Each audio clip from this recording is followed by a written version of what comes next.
Come on in, sit next to me. Tell me how you been and spill a little tea. Share a happy grin and let your mind go free.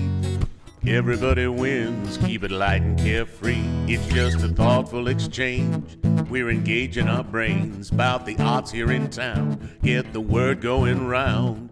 So come on in, sit next to me, and sip a little Fort Dodge tea. Fort Dodge tea, a thoughtful exchange about the arts. Thanks for dropping by. We're back. It's episode number 9, FDT, Fort Dodge tea. Big episode, 9. What did you guys think of the intro music? This is the first episode with the intro song. Yes. Let's talk about that just a tiny bit. Yes. So, who won the contest? Because I actually I'm not a member that got to vote, so. Right, the board of directors voted. Yep. We had several submissions, and the winner was David Simmons. Yes. Who submitted this really, I don't even know how to describe it. It's almost like a jaunty guitar tune. It is. And I talked to him about adding some horns in that, by the way. Yeah, oh gosh.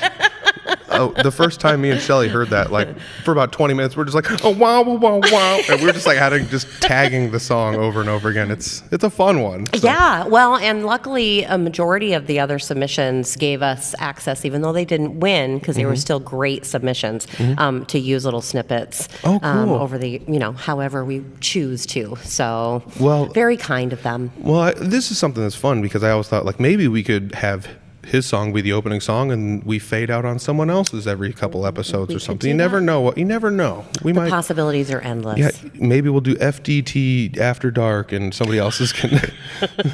I don't know. We could go on and on about the possibilities. But yes, very exciting to have our own jingle for this specific podcast. Which is really, really cool.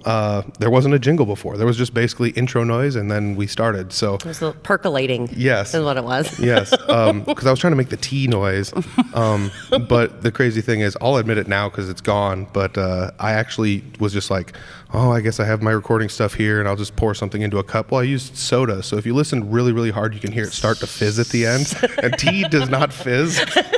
So I was always a little embarrassed of how that came out anyways. So well, good. I'm glad we got something that's a good replacement. Yes, epic. So happy with it. And speaking of things that we're happy with, I like this art that's around us. We're all around a whole bunch of art. Where are we at today, Shelly? We are at the Blanden Memorial Art Museum. Nice. And joining us for this segment of the episode is the director, Mr. Eric Anderson. Yeah, thank you. And we are pleased to sit and talk about all things Blanden Museum and events going on here specific. And then the second half of this episode is going to be with is she the education director or what's She's the art educator is her title and assistant director. So okay. Oh, cool. Angela Ayala. Yeah. So she will be joining us here in a little bit. Yeah, that'll be fun. Yeah. So I do have to say, I love this place. I haven't been here in like 20 years, and I'm, again, ashamed to admit that. That is embarrassing. It's such a long drive to come down. No, I'm just kidding. I live in Humboldt. And you work 3 blocks away. I do, yeah. It's so funny. I was like sitting outside of work, like in my car. I'm like, I just have to go this way.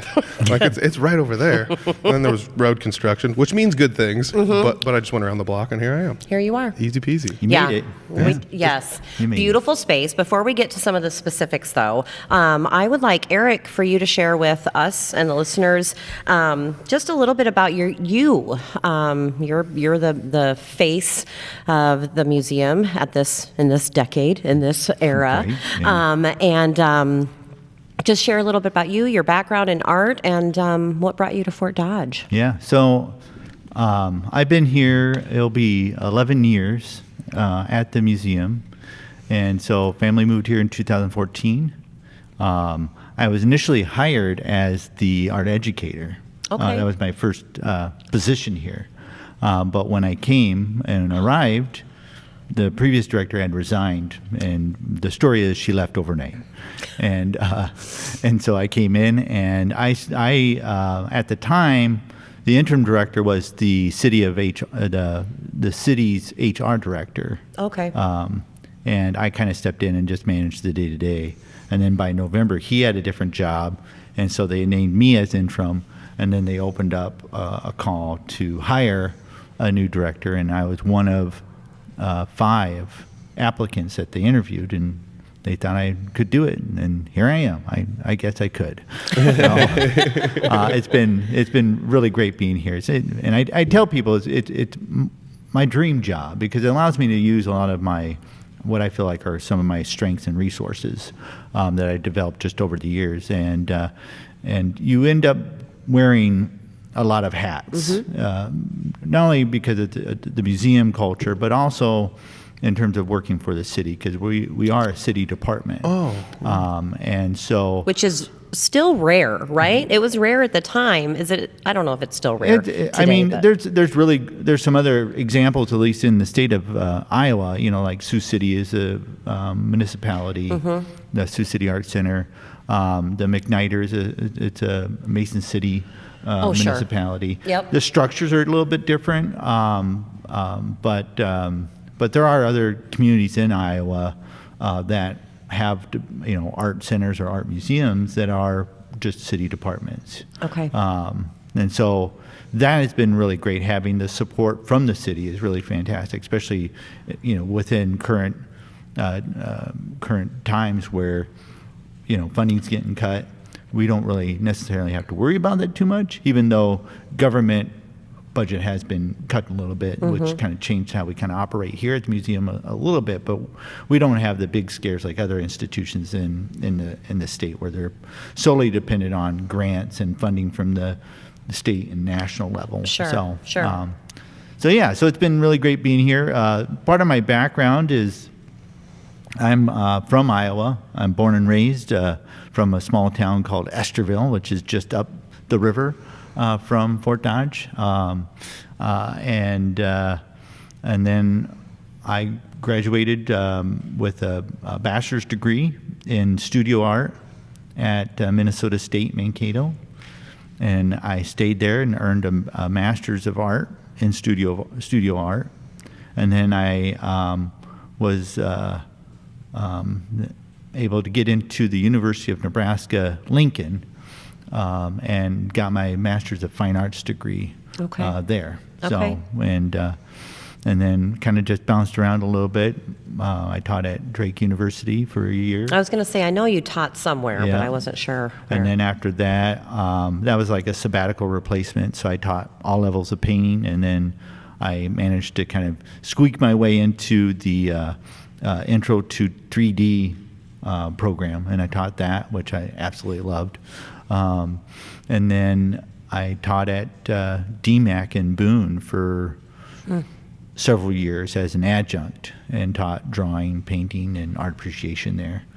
And then we moved to Sioux City, and I taught at Western Iowa Tech there, and took some classes at Morningside, and then the position here at the museum opened up, and I applied, and the rest, they say, is history. Right. So that's kind of how I ended up here. Yeah. So You can tell you're an artist by the way you described where you're from in relation to here by saying it's upriver. Upriver. Yeah, That's a visual. That's like such an awesome descriptor of like where. Oh yeah, it's just right, not north up this road. No, it's just upriver. Right. Yeah, that's awesome. Yeah. So museum, was that always where you hoped you would be in a museum position, or just kind of stumbled upon and like, yes, Right. actually, I'm actually good at this? Right. It's something I stumbled into because I wanted to be an artist. I wanted to be an educator. Probably, I always thought I was an okay educator, but We'll take you. I really enjoyed that aspect. I really enjoyed talking to students about their artwork, and really my whole perspective is to teach them to have confidence in their own abilities, and so that's kind of where I was coming from with every class, and even within art appreciation. But through those, it actually helped me develop confidence in myself in terms of my understanding of art.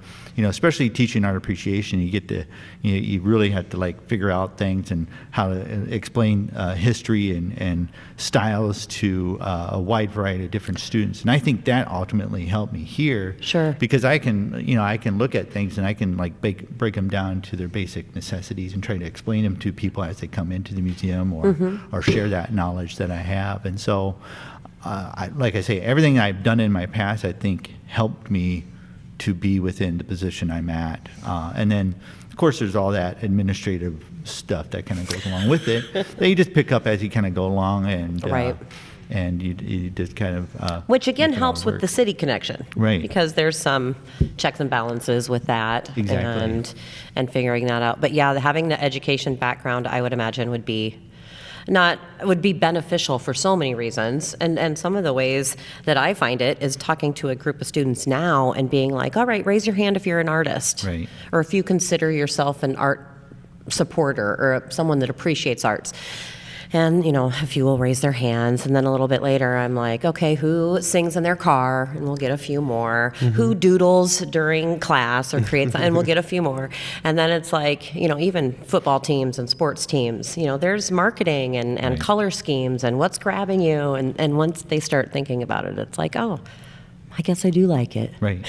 Well, and not only Finding ways to relate to people. right, and not only do you find out that they like it or appreciate art, is that they start saying, well, I used to do this and I used to draw and that, and then part of what I feel my job is to do is to try to bring them into the arena to continue creating and being creative in whatever avenue. And so we've done multiple different things here at the museum to kind of foster that creative drive and Yeah. bring people together, and just like, again, it's about making them feel confident in their own abilities and saying, it's like, you don't have to draw an apple like an apple. It's like you can like have an emotion of the apple and then do that and figure it out, because even within my drawing classes, we were drawing from still lifes. And I always told the students, or communicated to the students, that we weren't after drawing it realistically or photographically.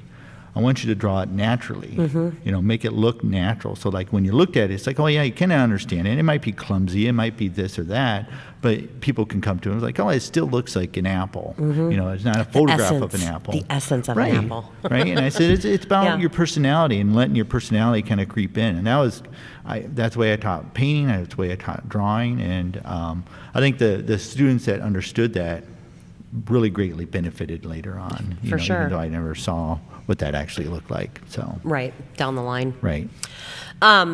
Okay, let's move into the museum space itself. Okay. So this was gifted to the city by the Blanden, was it the Blanden family?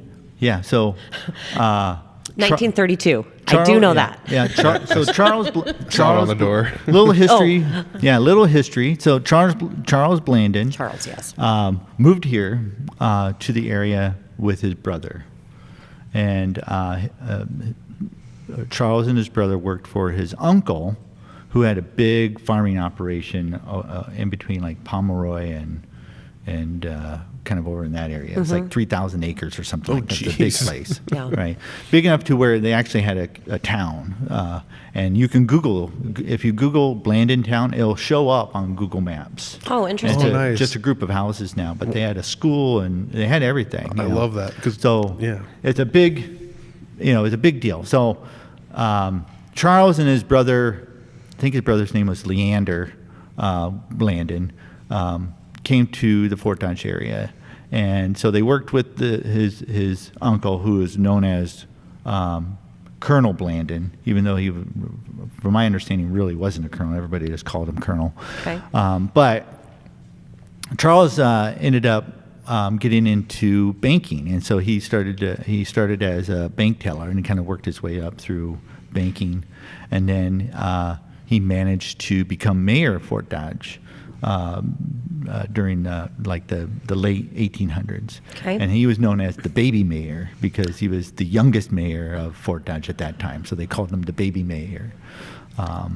And it was He had to be one of the first, too, because like Fort Dodge was official in what, the 1850-ish? Right. So yeah, I mean, baby Baby and mayor, age and right. just baby and Yeah. and he had one, like my understanding, I love telling this story too, he had one controversial ordinance that he passed when he was mayor. And the ordinance was that it was illegal to have cattle roam downtown. He says we got to put a stop to it. No more cattle free roaming downtown. We want to grow as this community. And there was a whole uproar about it. There was, I think, a news story written about it, how this is ridiculous. And, and it's just preventing livestock from just walking around downtown. Free range, goofing off. Right? Just like comes into your storefront, like, oh, hey. Right. It's like there's a cow, Yeah, no big deal. And what cows leave behind. Right, exactly. Exactly. So, but it was while he was here in Fort Dodge that he met his wife, Elizabeth, and then they moved to Chicago, and then eventually settled in San Diego, and that's where Elizabeth finally passed away, was in San Diego. Okay. But another interesting tidbit about Charles is that Charles kind of came from a creative family. His parents were art collectors, and so he continued to collect art. But Charles was also a poet, and he has 10 published books of poetry. Oh, interesting. In his name. And we have 7 of them in the museum in our archives. And There needs to be some sort of Blanden poetry event. Well, we used to have a poetry reading that we had here years back. Yeah. And I would try to read one of Blanden's poems during the poetry reading. Really difficult because the English that he uses is not the English that I speak. Yeah. And phrases. And I think I read somewhere where people would his equal would have been Robert Frost. Oh, was Charles' contemporary. Yep. Okay. And they would have been seen as equals almost within the same circle. But so Charles was a poet, and Elizabeth was an art teacher, is my understanding. And there's funny little stories where even when they moved to Chicago, Charles used to write articles to the Chicago newspaper, but he would use a pen name. He would sign it like Mary something or other. He wouldn't even use his real name, and so he was continually writing not only poetry but also articles. And I don't just know contributing somehow. Yeah. And so he's kind of an interesting figure. Now his brother is a very interesting figure too, Leander. Leander ended up being one of the renowned Shakespearean performers in the world. He was known internationally as this Shakespearean performer, and he traveled the world doing Shakespeare. Oh wow! And he had a whole costume. Of course he did. Gorgeous, Yeah. Awesome. And so the Blanden, the Blanden family, it's a very interesting family. Blanden's mother, Charles's mother, was a Tiffany, and they originated in France. So we think that they might have had a connection to the Tiffany family that owns Tiffany. Mm-hmm. So it's really pretty cool. As far as we can go, it's pretty cool lineage. And so back to the museum, is that when Elizabeth passed away, Charles wanted to do something in memory of her. And the story that I've heard is that he looked at 3 different communities, one San Diego, another city in California, and then Fort Dodge as being possible sites for the museum. Yeah. And he came to Fort Dodge because he thought that the community would appreciate it more than San Diego, which has multiple museums, and then this other community has multiple, whereas Fort Dodge didn't have anything like that. And so that's kind of why it ended up here. And so the story is that he wrote a check for $45,000, and this is 1930 money, which is about $800,000 to $1 million today. And the land that the museum sits on was donated by Ann Smeltzer's family. It was Wells house was here, which was related to the Smeltzer Ringland family. Mm-hmm. And that house had burned down, so the land was here. And so the land was donated, and the museum was built. And it was donated to the city in 1932 is the story we have. And it served the community ever since. So we're going to be celebrating, I think, 94 years this summer. Yeah. And the art festival is we use the art festival as not only a way to engage the community, but we use it as the birthday of the museum, because from the records I've seen, the donation happened within June, and so June is the birthday month, and that's kind of why when the art festival takes that's place. Why we put the art festival there. That's fun. Yeah, and the other side of that is that from 1932 until 1970, the museum was all volunteer ran. There was not even a paid staff that operated, and it wasn't until 1970 that the city decided to hire their first director that came in, and mainly because the building was falling apart and the artwork was getting damaged. Go fix it. Right, and so they brought someone in and brought it up to standards, I guess, and that's kind of how we operate. And so, but it's even remarkable if you think about those first, 20 some years just being operated by volunteers, and it lasted this long. That long, and so yeah. I think it's just a testament to the volunteers and the people of the community understanding what importance the museum could have and has for the community and the development of young people.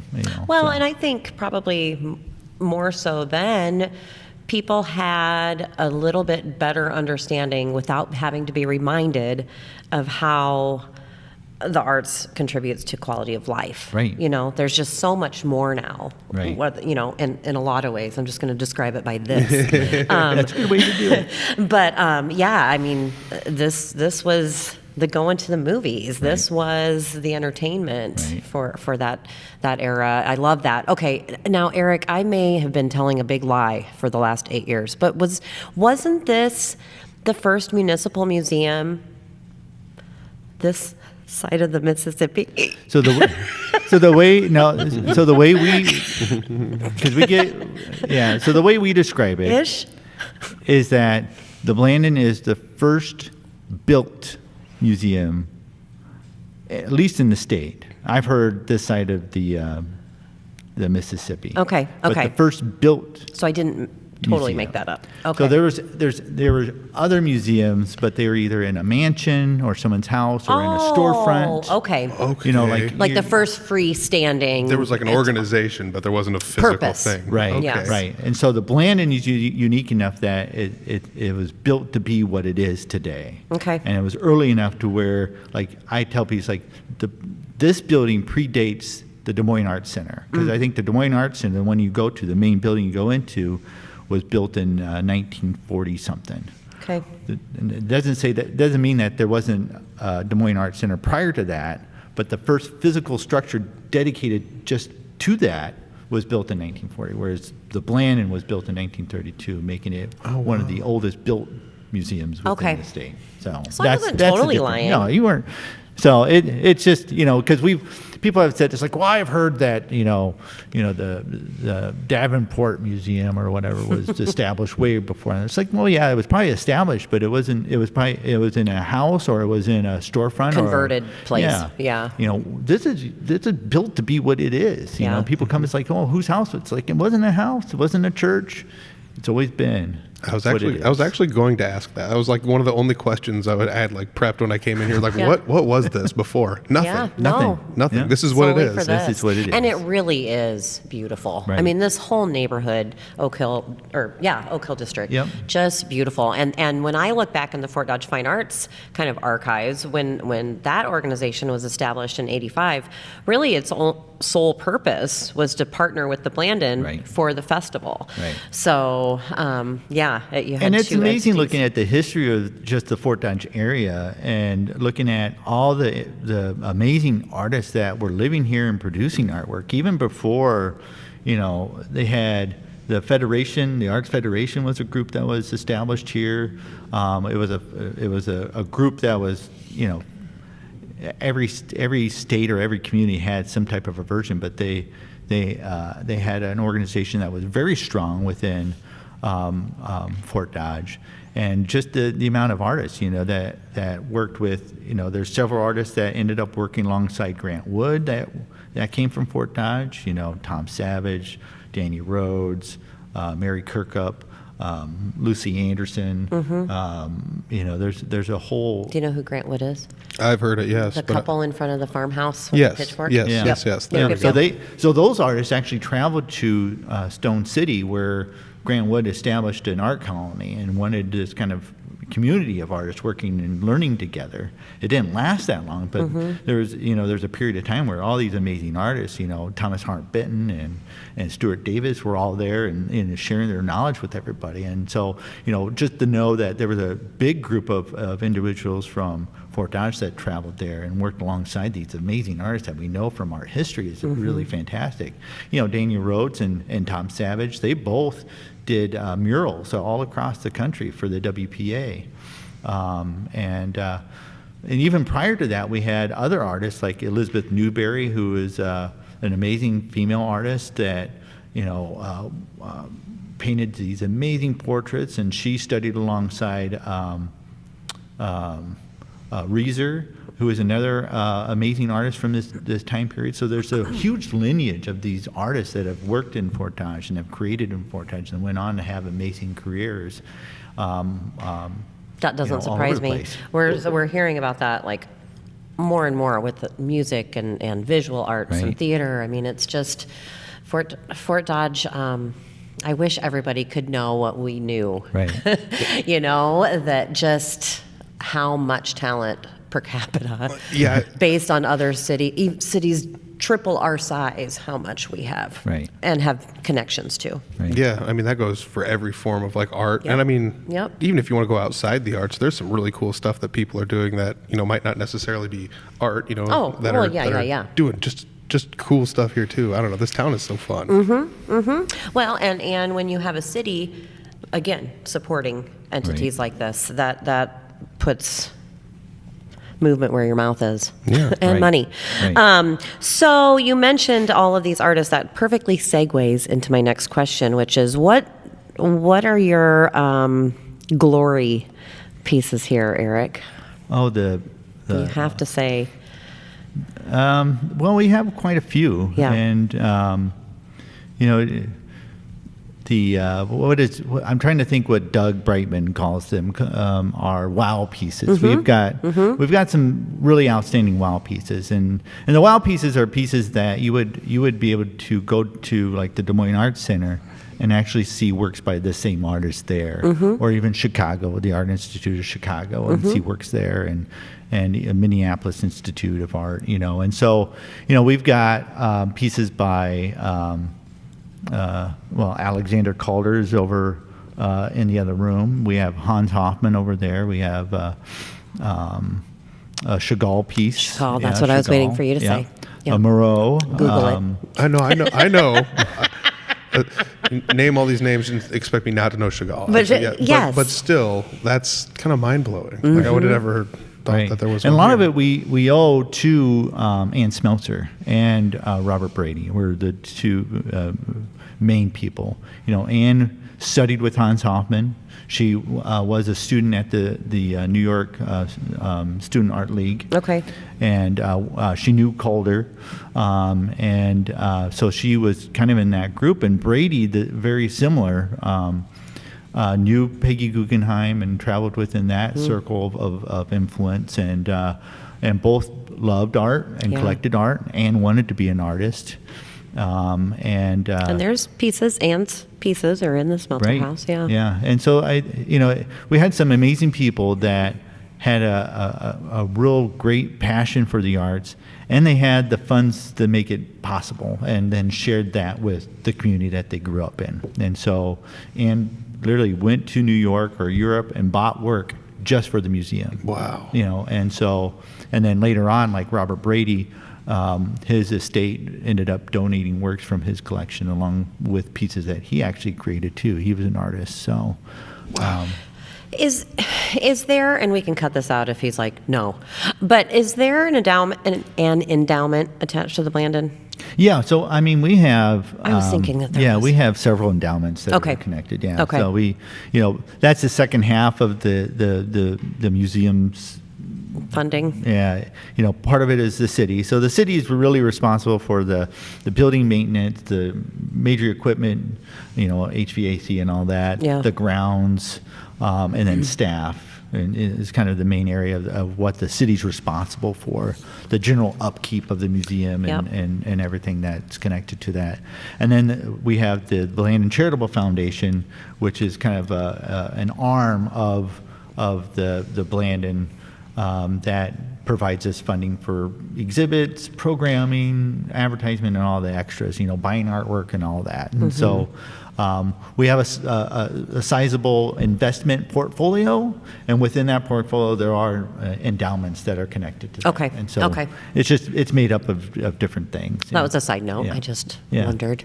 But without the charitable foundation, I think we wouldn't be able to bring in visiting artists. We pretty much would have to show permanent collection in all 3 galleries. Yeah. But with the charitable foundation being a part of it, we're able to bring in artists and help facilitate, the need that is required to do that. And so. Sure. Well, I want to get to a couple things before we run out of time here, because we're splitting this episode up. One of the things I wanted to make sure to mention is the Blanden Collective, which is something new that you've started maybe in the last year-ish, give or take. I think at least maybe 2 years. Has it been 2? Yeah, something like that. Very easily could be. It's funny because, so what the Blanden Collective is I'm going to say about 2 years ago, part of it is selfish reasons, is that I wanted to communicate more with local artists, and because I go back to the story when I was in grad school at the University of Nebraska, we had an outstanding department chair. And at the end of the year, for the grad students, he would throw this huge party. And he would dress up as a judge. He had a white wig on and a black robe, and then he had like a DJ come in. He was mixing records and stuff.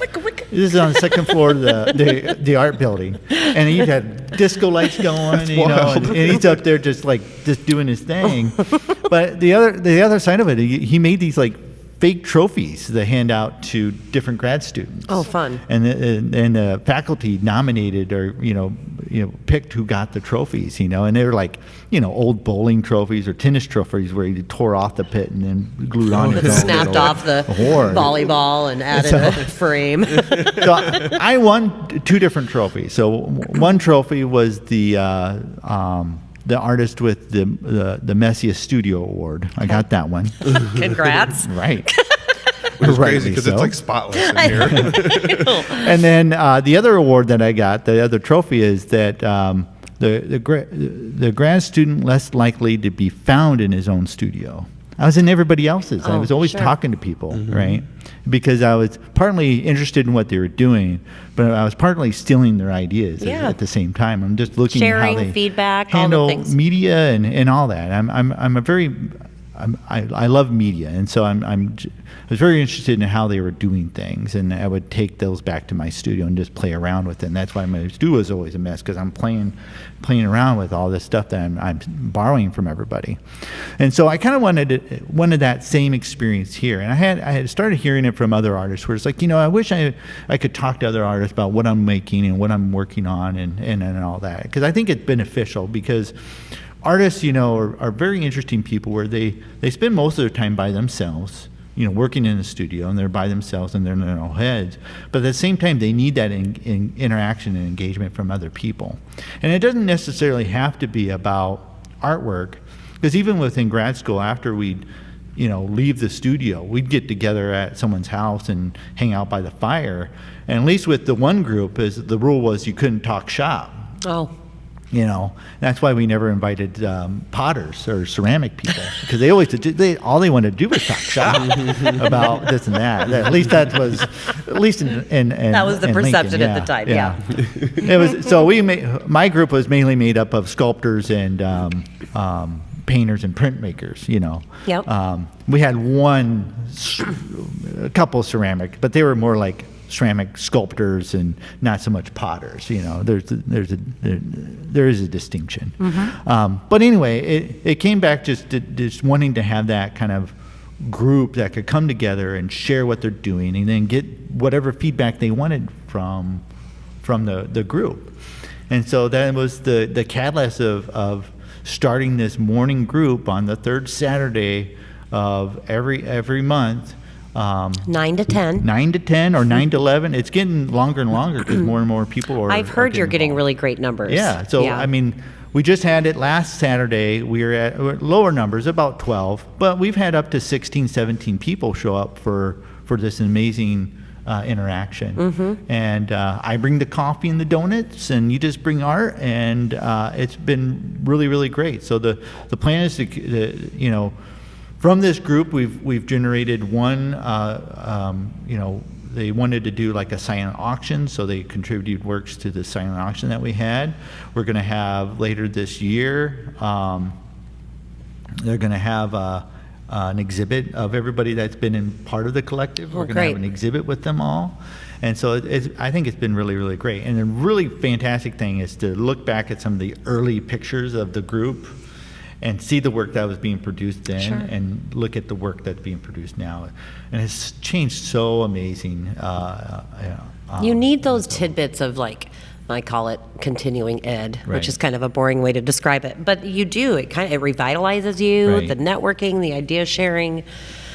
Yeah. Right, and it's just part of art in general. If you look back at the history of art making, you see that there were these groups of artists that just hung out and maybe they just drank and that's all they did, but they got together and even within those interactions they were discussing their thoughts and ideas, and that's kind of what it's about, and that's how you get those those movements, like especially in like New York and even in California, you got these groups that come together and they share their ideas and they find some common thread between them, and then they build this style of this movement. It's like a visual art jam. Yeah, that's exactly what I was thinking. This is no different than like.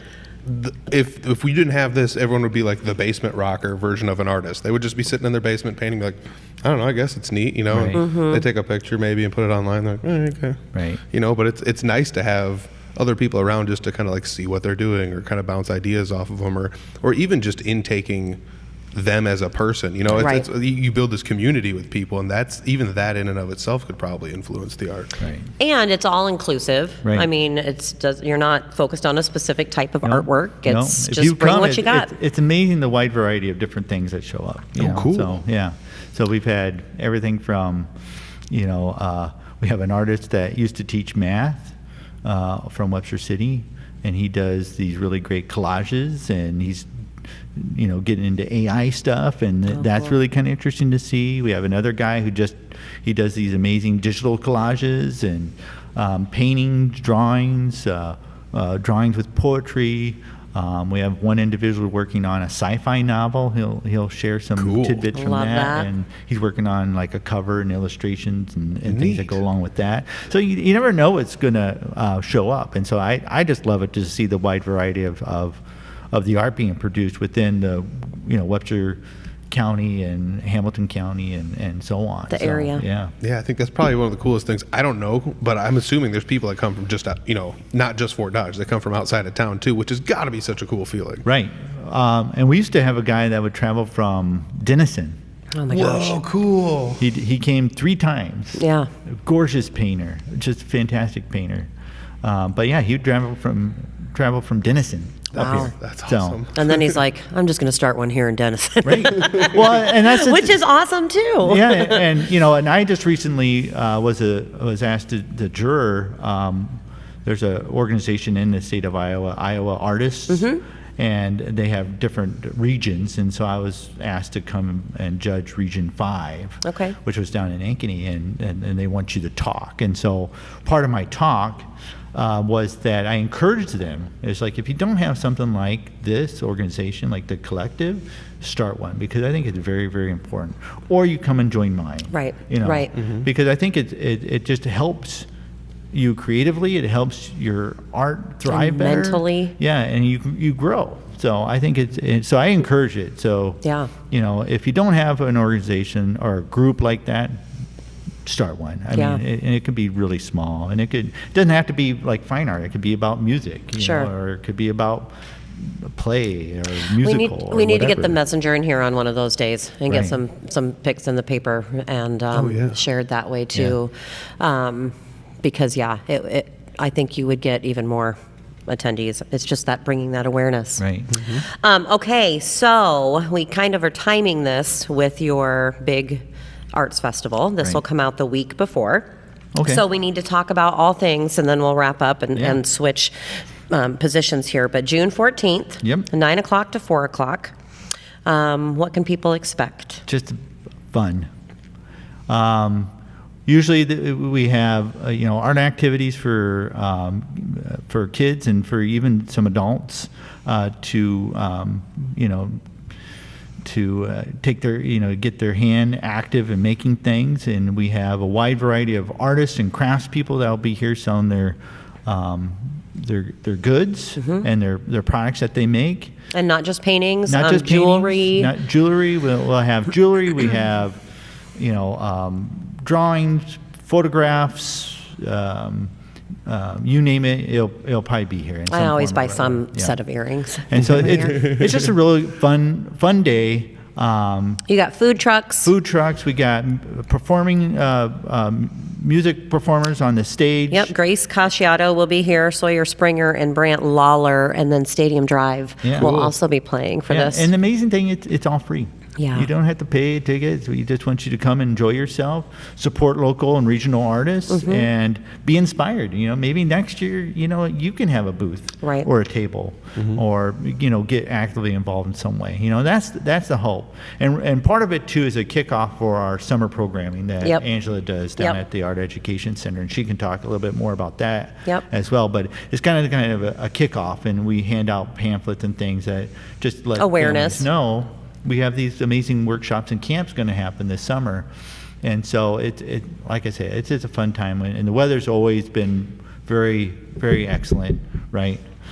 Sorry, but I am knocking on that We've one. had a little bit of rain, but it usually isn't too bad. The weather's been really, really great every year. And most since things we've are had it. covered, Right. and if there's a little sprinkle, people can come into the museum. Right. Check out the exactly. artwork Yep. in the museum. will be open all day. Yep. There And are we've 3 got- galleries here, if you don't know. Yeah, we've got some amazing artwork in each of the galleries.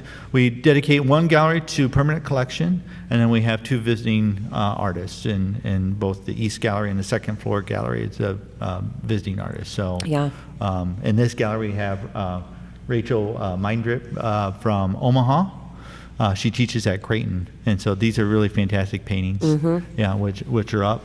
And this whole series is about individuals that have neurofibromatosis, which is a genetic mutation that happens. Interesting.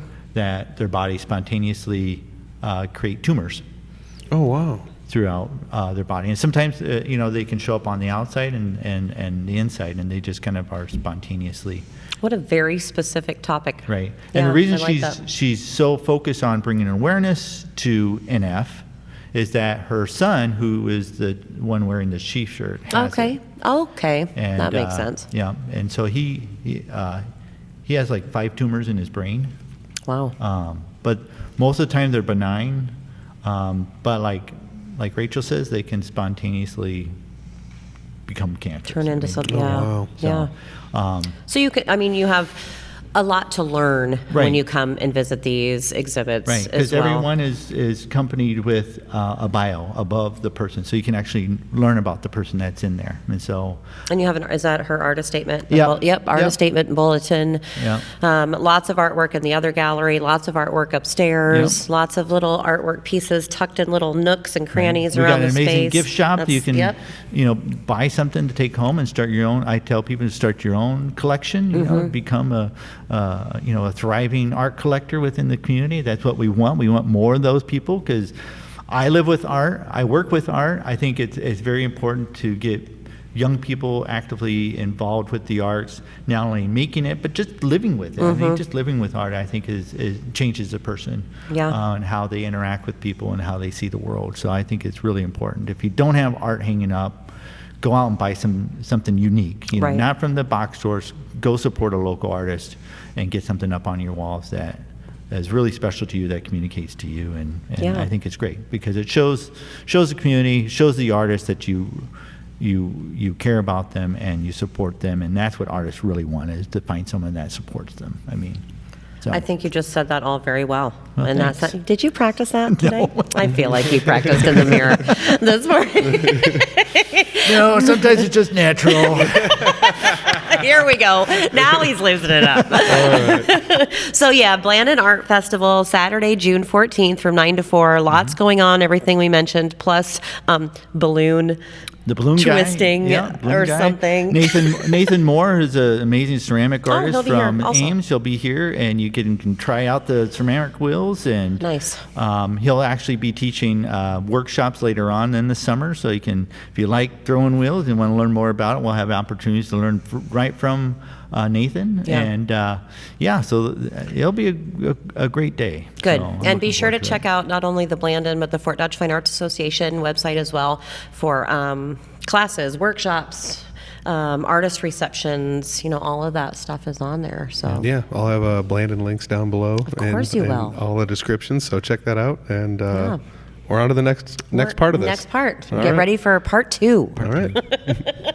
So, through the magic of time travel and space travel, we are at a different location now, Shelly. Where are we at Yes, now? we are. We have been magically transported to the Blanden Art Education Center, All right. So this is just a couple blocks down from the Blanden. just a couple blocks down. Yep. You go 2 blocks down. You look for the awesome mural. Yes. And you park your car there, and you go right inside. Yes. That's how I found this place. Well, and eventually this road will be open, so people can actually drive by and enjoy this mural again. yes. This is a cool building, though. Yeah. Yeah. And we're sitting with another half of the whole Blanden organization, Angela Ayala. Hello. Hello. And your title is Art educator / assistant director. Nice. slash. Yes, slash. And she brought snacks. Try one. I already did. Can you tell I'm missing a tooth? No. So yeah, there's a whole other world to the Blanden besides just the museum and the amazing collection that they have in there, and it's the education for really all ages in the community. But before we get into some of those details about this space and the programming here specifically, Angela, we want to know more about you. So if you could give us just a little background about your art background and what brought you to Fort Dodge. Yeah, so I'm a Fort Dodge Again. native. Yeah, I'm Yeah. a Fort Dodge native, graduated many years ago. And I went to Grandview College it's Grandview University now. It changed. When I went to Oh, school I there, didn't it know was that. Grandview College. And I received my degree in fine arts and also art therapy.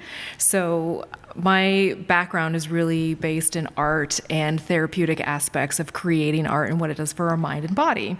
And so I spent the last 15 years working with different nonprofits in Des Moines, specifically with individuals with traumatic brain injuries, disabilities, any kind of mental health diagnoses, or kids that were from shelters, and creating art. Wow. And I came back here because a long time ago I was an intern at the Blanden, and I loved it so much, and it's always had a very special place in my heart, and I wanted to get back to bring my educational background to Fort Dodge. And plus it was just nice to come back to my hometown and and it was 20 years later. Sure. So 20 years had passed, so I came back, and it's been amazing. Yeah. Had a lot changed.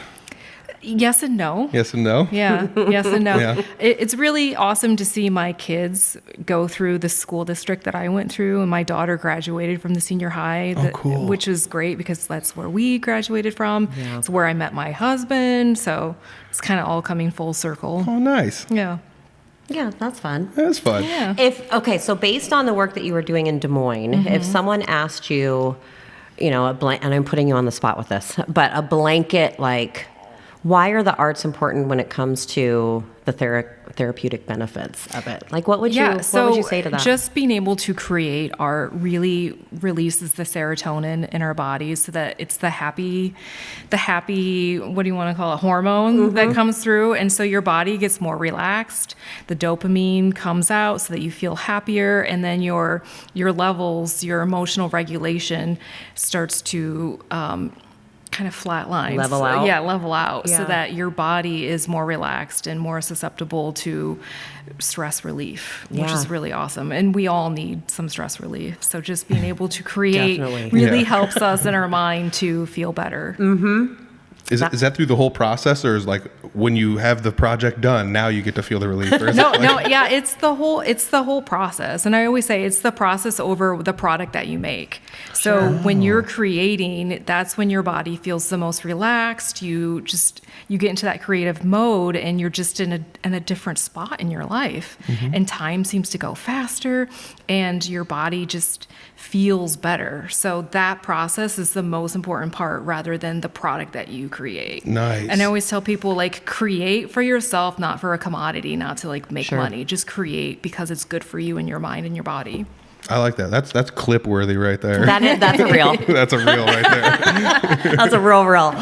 And, you know, I used to find that, and I still do on occasion, a lot with, you know, my piano playing and stuff like that. But so much of it now is work-wise, which I enjoy very much. Don't get me wrong. But I've recently started junk journaling, and it is my addiction. It's all I think about. I stay up till 2 a.m. and I'm watching TikTok videos on junk journaling. I don't know what this is.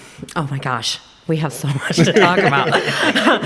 But it is. I mean, just the process of the creativeness. I'm finding a different type of joy doing something that's not my career. Absolutely. So, Yeah. And that's really important for just relaxation. And Yes. melting away the world that's bothering us and on our shoulders. Bingo. Yeah. So Yep. you're focusing on something else, and it's really, really good for your body. It totally makes sense. I mean, coming from a live music perspective, it's like I played a 4-hour show, and yeah, it was hard, and you think about it while you're playing, but like actually while you're doing it, it's like you said, time moves so fast and stands still somehow at the same. It's almost just like 4 hours just melts away, and then it's over. And That's how you know you've done it for a while. Because I remember when those 4-hour gigs were like, oh my God, it's been 20 minutes and we've done all our songs. I'm reeling us back in here. So now let's talk about this space and how it came to be, and you know what you were using before. Yes, so for the people I that was don't in the basement of the Blanden. That was our educational space for many Ever. years. Yeah. And so actually when I came to interview for this job, they brought me over here and showed me the blank space. Okay. And it was rough. You know, there was nails all over the floor. There wasn't walls built. So it was literally a blank slate. And they came over with the intention of showing me, like, hey, this is what we want the classroom to be. You won't be at the Blanden. You would be centrally located here. Okay. And so that was part of my interview process. And they really needed someone that could really hold down this space and make it for the community. And that's what I'm really interested in. Like, I believe that art is for everyone, no matter what your level is, no matter what your background is, like, it is for everyone. And so I really want the opportunity to connect with the community and showcase how art can impact your life in many different ways. Yeah. And you're here every day. Yeah, But well, this Tuesday isn't- through Saturday. This isn't like a stop in and I can create something space. I mean, or is it? it's one of those spaces where if you have a time frame that you want to create art, and if I have the availability, contact me and I will make it happen for you. nice. Heard it here. Yes. That's cool. Yeah. That's really cool. So what kind of art do you like? What kind of art are we talking? If somebody like wants to come in here, if they like just need a space to paint, or Right. like okay, But like an open studio space. oh Yeah. nice. And I do offer some open studio space time, and I've had some people take me up on it, but I really want to let people know that this is a community space, and if you want to use it, just let me know. And I'm here. Come in. You can pay like $10 to use the space, whatever, some of my materials, and create. You said that's Tuesday through Saturday, or your regular hours here? Yep. Same Tuesday as the through museum. Saturday. Nice. That's Yeah. cool. Yeah. And another interesting aspect about this space we have to talk about is the mural. Right. Of course. Right. So I have to say that several of our students that are in the Fort Dodge Fine Arts Youth Advisory Council were a part of this group too. So Right. talk Cool. about that group of kids and how Yeah, that came so to be. it was Miss Miller Clay's high school class, and From they Fort Dodge Senior yeah, High. from Fort Well, Dodge Senior High. she was on podcast. She was, Yeah. yep. Yeah. And so we contacted them because we really wanted to have something to jazz up the space, to really connect it with the outside art that's at the Blanden currently, Yeah. so that you would connect, since they're two different buildings. Right. Just have something that really shows, hey, this is a really artsy building. And so we contacted them to have them come up with some different mural designs. We picked, I think they came up with 4 or 5. Okay. And so we chose the one that's on the wall, and I think it was Saya. I was going to say, I bet it was Saya that designed it. So that's Mrs. Miller Clay's daughter. Yeah. And Oh, cool. extremely talented. I think she was like a freshman at the time when she created that. Yep. Wow. And so Yeah. then they all came in and they did that over the course of like 2 or 3 weeks and worked after school into the evening, and then would lock up here and got it done before the opening or ribbon cutting. The grand opening of the space. Yeah, which was in October, 2 years ago now. Oh, wow. Dates get me. It could be 3. I don't know. Same. Yeah. But a lot of those same students, and this is a testament to Mrs. Miller for sure, Miller Clay. A lot of those students were involved in the mural at Fort Frenzy, and they also participated in the new Discovery Center mural too. Oh, cool. And maybe all of those were also Saya's. I can't remember with the Discovery Center, but I know the Fort Frenzy was her design also. Yeah. So yeah, these kids just get it, and I know that's because of their teacher. Like, Right. let's give back to the community and be present. Yeah. I have a hard enough time drawing something this big. I couldn't imagine like being like, fill the whole side of this building up. Right. Go into this giant building and fill the whole wall. I couldn't imagine. I would need an old school projector Yeah, that's Right. exactly what I mean. on a cart. Yes. Not a digital, not a new one. No. Just one of those. Okay, so yeah, that definitely adds a lot, not only to the building, but just the area around. Right. People love it, and they love getting their picture taken. Like, it's Instagrammable, so people come by, get their picture. Yeah, it's great. Yeah. That's We need super a cool. hashtag of it or something Yeah. on there. So let's talk about some of the other classes, programming maybe for the summer, or some of your favorites that you've done. Yeah. So some of my favorites, so you can kind of see them here on the table, is the Sweet Treats Summer Camp, and that is for 6 to 9-year-olds and then 10 to 14-year-olds. And essentially, it is a sculptural camp that's involves food and sweet desserts. And so we have the sundae, we have the cupcake, and we have the cakes. A lot of them are designed with cardboard, and then we come in with the material that you would use for a cast. Like on your arm. And so they pretty much cast their own sweet treats. Now that one is made out of model magic Okay. and some other materials. So we just kind of use a variety of different things, and then they get to design their own cakes or pies. Like this one's a kind of a horror themed brain. It's like a little shop of horror cake. Type cake. This one's more surrealistic because it has the sardine on top, but still very pretty. So you can kind of design anything that you want, and that's a fun offering for kids because they really get to get their hands dirty and create. Yeah. And Whatever they want. yeah, their mind's the limits. I have a really fun class coming up. That's the rock and roll art camp that I'm really excited about. I remember putting this on the calendar and being like, I want to go to this. Yes, I gotta I'm hear really about excited. this. Yeah. So like the kids get to create their own album. So Z's Records in Des Moines, they have been really awesome. And actually he is the nephew of Gail Neisweiger. Oh. Triple Z Records? Yes, Yeah, okay. yes. And so he's... Gail Neiswinger is who the little theater at Senior High is named after. Yes. Yeah. So there's the I, connection with Yeah, that. there's that cool connection. And so I would always come to him and say, hey, I really need some LPs. Give me some that are like damaged or whatever. And so he'll give me a box of LPs, and then I'll take that box, and then I have the kids design their own records. Like I'll gesso the LP, and then they get to design it. And then I got my new spin art machine is actually a spin art on LPs. So they get to spin art on the LPs. They're going to make their own merch. Yep. And I've always wanted to spin art a guitar. Nobody steal that from me. I'm going to be the first one to do it. I'm renting time, and I'm going to do it here. yeah, That's cool. So a lot of Marketing cool things. too and thing, right? Yeah. Aren't they doing like a poster Yep, and their merch? They're going to do their own poster and that their idea. merch. They're going Wow. to do all kinds of different designs. And hopefully I'll be able to get some drum heads as well, so they get to design like their own kick Oh, drum for head. sure. So a lot of really fun things that the kids can do. I try to have different art classes and camps so that kids can really get into art in different ways. So they're not your traditional, like, we're going to learn about Monet. Like, nothing wrong about learning about Monet, but just something that they can relate more to and Right. really get excited about. We're also doing a comic book camp, Love which it. is really Cool. fun, so they can design their own comic book and like really talk about storytelling and design and how you would write your character and creating original character designs. I love and that. That's Lots of cool. really fun camps for kids this year. You've done a really good job of creating some new opportunities for both kids and adults. Yeah. Because there's a lot of adult education going on here too. So talk to that a little bit. So a lot of my adult education class, I try to hit towards things that adults really would like to learn, but maybe just haven't had the opportunity to. Sure. I had a whole series that I did that was called Blind Date with a Hobby.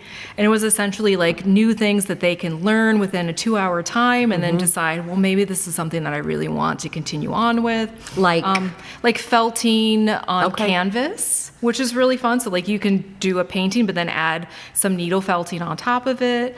You got the ceramic pottery. You can do decoupage. Like there was a lot of different fun classes that we did. Yeah. We have some cool opportunities with Nathan Moore, who is a former Fort Dodger, who is a wheel instructor, pottery wheel instructor. So he's coming in from Ames, and he's going to be teaching some adult classes and some kid classes on pottery throwing as well. So a lot of cool varieties. Like there's always something new that you can learn here. They also do a Saturday morning on occasion, like BYOB, mimosa, and create type event And we too. just had So one of that's those fun. last Saturday where it was paint your own pottery. I brought brunch type foods in. People, if they wanted to bring in some champagne or whatever, their drink of choice, so that they have a nice relaxing environment where they can create, paint, sip with friends. Yeah. And the pricing for these classes too is super affordable, Right. whether you're a member or not. I mean, I would say probably everything is $20 Yes, tops. yeah, less than- unless it's a 3-day or 2-day type Right, thing. Then right. of course it's a little bit more. Yeah. But everything's super affordable for students and And adults. I try to do that because I know what it's like. Like when I was a child, it was harder for me to be able to take classes. Yeah. And so I really want to have it be accessible for everyone in Fort Dodge. That's really important to me. Yeah. So whatever, just come talk to us. We have scholarships available as well. Right. So we are more than happy to help out any family that might be in need that wants to have their child attend. Yeah. So don't let that be a deterrent. That's Yep, awesome. we're here for you. Yeah, just listening to this, it's cool to know that you have such a variety. Like you said, it's not just like, oh, we're targeting the kids, oh, we're targeting the older people, oh, we're targeting the middle of the road people or whatever. Right. It's everything. I mean, like the blind date with a hobby sounds so awesome. Right? I don't need to attend because I have enough hobbies, but it sounds so cool because I always just thought to myself, like, how does somebody, if they don't know what will interest them, how do they just start a hobby, Right. Or Right. like maybe they don't have the knowledge or know-how, and that's why you're here, is to help people Exactly. find these things that'll excite them. Or you don't want to buy all the stuff right off the bat. Yeah, You want to give it a exactly. go, and then okay, now I'm going to buy. And it all goes back to the therapeutic aspects of creating art. Yeah. So if you find something that you are really fascinated with, you can get started here and then carry that hobby into that. a new part of your life. And you have somebody to bounce ideas off of instead of just dragging yourself through the internet and guessing like so many Exactly. people do. Right. How many people here listening have like tried a hobby and then wasted money because they didn't know what they were doing? And Right. Here you don't have to do that. You get to dip your toes in and then just like, oh, I want to try this actually. What do I need to buy at home to do this? Yep. Right. We'll have it here. Yeah. Beautiful. I Yeah. love it. Spin art guitars. I'll be back. I'm coming back. One of the one that sticks in my mind was, and of course Taylor Swift has been a thing for a long time, but Right. within the last few years, well, maybe it's been longer than I realized, but I remember last you year. went hard with the Swiftie camps. Yes. And I have to imagine that there were little girls here just going nuts. Oh yeah, over yeah, that. sure. Well, and there was boys and girls, which was really cool. Oh, great. So like with the albums, once again, like they created their own favorite Taylor Swift album. They got to make friendship bracelets. They got to make a painting based off of Taylor Swift. Like so many different things, and that was just me connecting with something that kids are really passionate about Yeah. and creating in that art type environment, so that they Yeah, are able to create. I get to create and I care about it. Yeah. Amazing.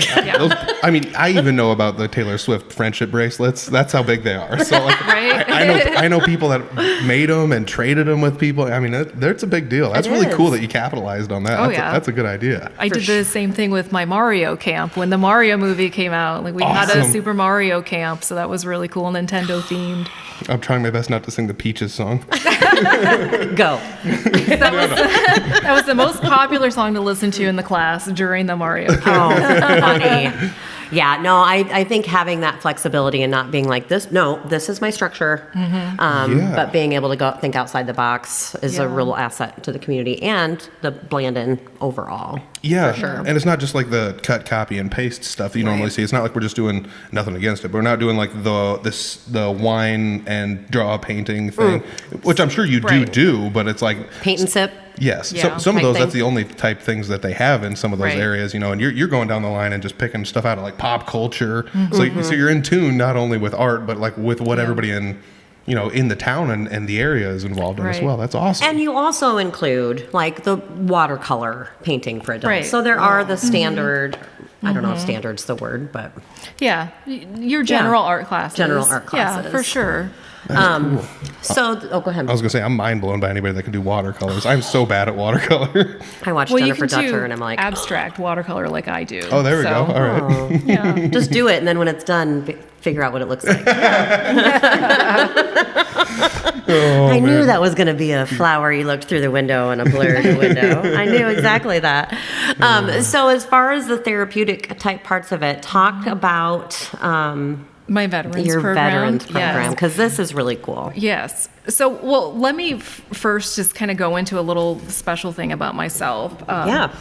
I have aphantasia, so that is the inability to see anything in my mind's eye. So everything is black in my brain. So I can't like picture anything in my mind.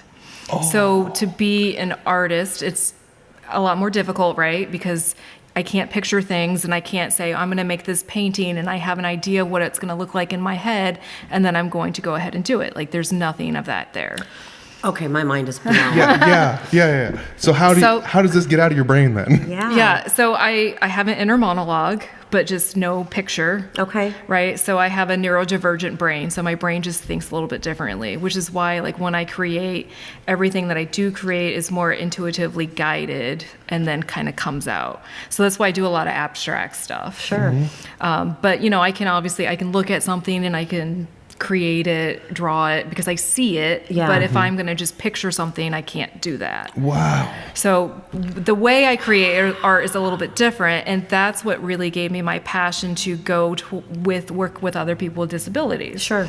And so the veterans program was just me wanting to connect with people in Webster County that might have PTSD or other mental health diagnosis because of whatever they went through. Sure. And it changes the way that your brain processes. So people with PTSD, it kind of rewires your brain and your brain becomes more neurodivergent versus neurotypical. Okay. A neurotypical brain, to get like technical. And so my process is I really wanted to work with veterans so that give them an opportunity to heal through the process of creating art. And once again, it's not the product that they're creating, but it's the process in which they are creating. One of the art activities could be like create a mask, and the half of the mask is what you would show the outside world, and the other part is what you would keep inside and how you process everything that's going on. Or take a picture, draw a picture of someone that's helped you through really difficult times in your life. Either it could be like an animal, it could be an actual person, or it could be something that like you learned about yourself. And so it's all like really introspective, and it doesn't have to necessarily look like anything. Yeah. But it's just mostly about digging deep within yourself and pulling that forward and somehow putting it on Expressing paper, it. canvas, whatever you're going to use. Yeah. So they're really cool type topics that you can dive into. Yeah. And so I'm really excited to work with them. I'm working on getting some grants so that I can make this a free activity for them, because I don't want them to have to pay for anything like that. Right. Now, granted, this isn't taking away from any type of therapy that they could be doing on their own, but this is just something that they can do to like help process what's going on in their life. So And you mentioned for their families also, right? Right, because I mean, families are going through that as well. Right. I was just With at them, yeah. the armory today because we sent off 80 soldiers that were going to the Middle East, and so that's 80 soldiers that are leaving, but also that's moms and dads, brothers and sisters, nephews, that whatever, gave me that are goosebumps. leaving as well. Wives, So, children. Like, yes, Yeah. exactly. Wow. And so they're left behind here in the Webster County area, and they are also going through it as much as they are. So Yeah. just to be able to have something for them to be able to go through what they're going through as well. And this is something you're looking to offer In the fall. Okay. Yeah. Okay. And I'm going to be doing some stuff with some of the soldiers that are going through, I don't know what exactly they're doing at their armory. I Okay. don't know what it's called. I don't know all the technical terms. Sure. But I know I'll be helping out with some of the resilience training that they're doing there so that we can use art to help them gain more resilience in their lives and just have a way to process it. Beautiful. So really, it's just my way of connecting art to everyone in the community. I love like unpredictable collaborations. You know, Right. like that's not. It makes sense to people that think about it all the time. But as far as just creating that new connection, I think is just beautiful. Yeah, the Yeah. Blanden art with the military. Like, I never would have put those two together and been like, Yeah. perfect fit. But now that you explained Right. it, it's like, no, that is a perfect It fit. is a perfect fit. And well, and there's sculpture art, there's public art, you know, out in that space also. Yeah. Which can be found on the Public Art Commission website. But yeah, I just think that that is such a creative way to connect with people. Yeah, we really want to have an art show with them too, so that once they Yes. create and then be able to show the art that they create for the community to see. Yeah. I remember the Blanden, and this might have been before you were here, was doing some collaborating with the prison. Oh, fantastic. And we ended up having, it was at the Blanden Art Festival, which is coming up next weekend. But it also showcased their artwork there, and that was a really cool just kind of collaboration to have as well. fun. Yeah. So yeah, being open to making those connections is amazing. So you can find information about these classes where? On the Blanden website, Yep. www.blanden.org. Yep, the classes are also on the Education tab. Yes, education tab or classes right on the homepage. If you scroll down, they're also all on the Fort Dodge Fine Arts Association calendar as well. And you do like people to pre-register for Right. classes Yeah. ahead of time, obviously for yeah. materials and to avoid. And just get the space set up Yeah, too. yeah, for sure. I also would like you to talk about the free Art Saturdays, Yes, if you don't mind. yeah, the first Saturday of the month, I offer the free Art Saturday for kids. It's always in the afternoon from 1:30 to 2:30. That is a class where it's 1 hour art lesson with me. Come in, it's new every single month. You don't know what you're going to get. It's a big surprise. It's whatever Angela wants to do with you. And so that's usually for, it's a class that you can get middle schoolers, you can get smaller kids. It really just depends on who registers for the class. Sure. But I also offer in the morning for the free Art Saturday is that I have tours available at the Blanden as well. That's the So next I thing. can give you a guided tour of the art galleries and just kind of give you some like behind the scenes information about art, artists. And I love to be able to introduce that to the community as well. Yeah. So come in, want to know anything about the art, I'm your gal, and I'll take you through the tour as well. So you are at the museum sometimes. Yeah, sometimes. Sometimes you're there. Okay, so the free Art Saturday is for students. What was the age group you said? It's usually elementary age, Okay. but middle school kids can also attend as well. So here's a question for you when it comes to that. Yeah. So let's say, well, I'm not going to create a hypothetical situation. I'm just going to ask the questions here. All right. Do parents drop off their kids for an hour? Yes. The younger ones? They or do. you So, like, if you have a child under the age of 5, you really should stay with them. Yes. Yeah. That was what I was. Yeah, but I mean, if they are scissor ready, as I like to say, and they are able to create on their own, then they should be okay being an hour away from mom and dad and creating art. Yeah, for an hour. Yeah. That's cool. That should be a sticker. Like, I am scissor ready. And this is all the first Saturday of the month, right? Right. So if you're listening to this episode the day it comes out, that's tomorrow. Oh, no. Yeah. Yes. Yes, the first Saturday of the month, right? No, that's next Friday. That's next Friday? Yeah. Oh, it is not. So it'll be, that will be the first Saturday. Well, the I'm first. confused. I don't have a calendar out. Either way, you can register online. Yeah. And And all the information's there. They fill up fast, and so It is they tomorrow, you're are right. available through September. So sign up now. Yeah. Okay, Yeah. awesome. And that's on the website? Yes. And the website link is in the description. Yeah. All right. So yeah, just go to the website. You'll find all the dates for this right there on the website. It's going to be great. That's super cool. I mean, I kind of wish there was stuff like that when I was growing up. I'm sure there was something kind of like that. I know I spent a lot of like Saturday mornings going to things and like building birdhouses or stuff like that. And that was always Right. like tons of fun because you get to come home with a birdhouse and you're like, look at this thing I made, you know, and maybe it's not all the straightest, but it's like still, it was super fun to be able to go out and Right. do that. It also makes me think the amount of time that it takes to think of this stuff and then plan ahead and then get it, like you said, getting it all ready. That's why pre-registration helps out quite Yes. a bit. Yeah. Super important. But walking off the street, you can totally do that. That's Yeah. fine. And I have had people do that. I'm not going to turn you away, Right. Unless No it's art for you. unless it's like the fire department says no, because Okay.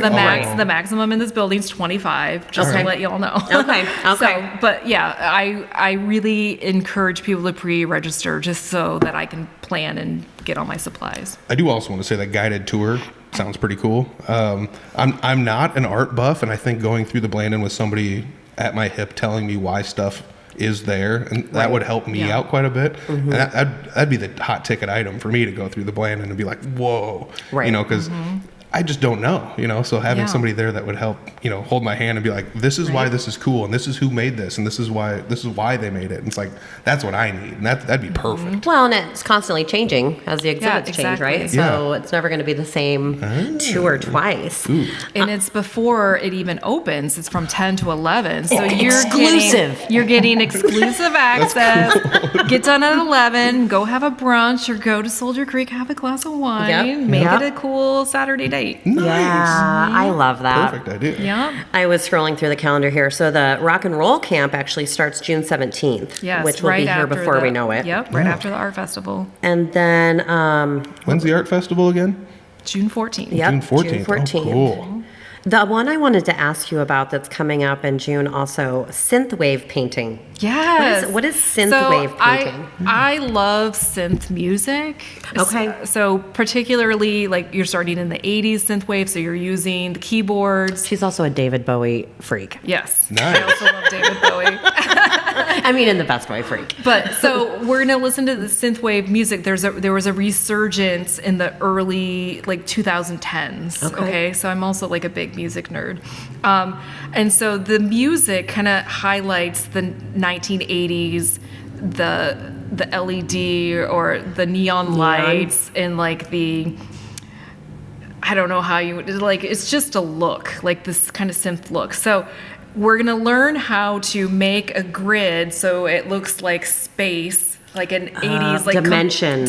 Yes, and like a computer grid kind of thing, Oh, the but whole with like Tron the thing. sunset. Okay, Yes, it very much inspired by Tron. So they're going to learn how to do that neon look with marker and colored pencil and the I love grid that. and then the cool like 80s sunset. Yeah, I'm picturing it all right. That's so fun. Yeah, so Yeah. they're going to learn how to do all of that and make a composition, but we're also going to be listening to the synthwave music. Okay, So okay. You so always get a cool Spotify playlist in Angela's classes as well. So, Okay. Awesome. It's so yeah. like For an, no extra charge. Yes. it's like an immersion class of sorts. That's really fun. I do love immersion in arts. I love it so much. So, Yeah. Yeah. I remember typing that in and being like, I wonder exactly Yeah. what this is. Yeah. It'd be Synthwave. super cool. That's And don't be awesome. afraid to reach out to Angela, or I can help direct you to her as well if you have questions about things that are on the calendar. But Yeah. keep an eye out for all of those things. Yeah, your June is packed.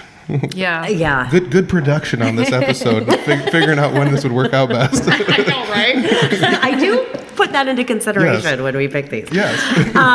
So what else? What else would you like to mention before we wrap up? Anything Oh, my that's goodness. coming up? Well- or when school hit, anytime. for Yeah. the year. So just to reiterate, like art is for everybody. It's creating art over the product that you get. Like just create because it's really good for your mind and body. Check out art classes because it's new and it's fun and it's something that you can do. Grab your partner, go solo. Either way, we're here for you and we're happy to help. Yeah. Your art journey, wherever it takes you. Either if you're a beginner or you're a seasoned artist, there's always something for everyone here in town. We've been talking for like a half an hour, and I'm not like a physical, I make art person, and you have like busted down all these walls of my fears, and I'm just like, I'm never. You want to doodle? No, I'm not. No. But yeah, I'm always just like, I can't create anything good, you know, and I'm not good at art. But like everything you're saying is like, you don't have to have a finished product that's going to be hanging in a museum. I don't have to make something that's going in the Blanden. Yeah, no pressure. No, we put that pressure on ourselves. It's true. Yeah. I love it. It's the same thing with music. I mean, Yeah. right? Mm-hmm. This is great. This is great convo, actually. You've disarmed me quite a bit. He's totally outside of his box right now. I am. But yeah, check out their website. They do a great job of keeping their classes up to date on there as well. You'll probably include all these goodies. Yeah. There's going to be a link down below in the description. I'm going to find all the Blanden social medias and everything. It's going to be down there. Click on the links. Find an event you want to go to. Let's go do this. Let's make some art. This is super fun. Some art. Yeah, and membership also to the Blanden in general is very affordable. Does get you a little bit of a discount when you're registering for classes. And as Angela said, don't let that be a deterrent. Because scholarships are available.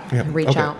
I do want to say, if somebody is willing to donate, I'm sure there's a donation link on your website as well. Yeah, absolutely. All right. So if this is a good cause and you want to donate $20 and send somebody to an art class, let's do this. It's right on the website, right down below. So that's cool too. Yep. Fantastic. Yeah. Thank you so much, Angela. Absolutely. Thanks for having me. Yeah, thank you. Come on in, sit next to me. Tell me how you been and spill a little tea. Share a happy grin and let your mind go free. Everybody wins, keep it light and carefree. It's just a thoughtful exchange. We're engaging our brains about the arts here in town. Get the word going round. So come on in, sit next to me, and sip a little Fort Dodge tea. Fort Dodge tea, a thoughtful exchange about the arts. Thanks for dropping by.